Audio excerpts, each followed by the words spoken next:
Hey guys, if your AirPods case isn't charging, whether with a cable or MagSafe wireless charger, don't panic. In this video, I'll walk you through the simple and effective steps to fix the issue. The problem may be related to adapter or cable issues or connection problems, so you can try out these solutions to fix it. Solution 1. Try a different cable and adapter. Sometimes the issue isn't with your AirPods case, it's with your charger. Use an official Apple Lightning charger cable for a high-quality certified one. Try using a different power adapter or even plug into a different wall outlet or USB port. Also, avoid charging your AirPods case with a computer or power bank during troubleshooting. Use a direct wall outlet for the most reliable tests. Solution 2. Reset your AirPods. Put your AirPods in the charging case and close the lid.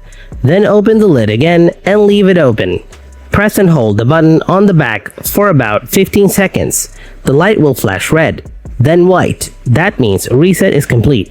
If your AirPod models have a touch response feature instead of a button, simply double tap the front part of the AirPods charging case a few times. Keep tapping until the light will flash red, then white, and that will complete the reset.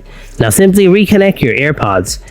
In that case, it's best to contact Apple support or visit an Apple store for a battery service or replacement. Well, I'll be taking my leave for now. Thanks a lot for watching.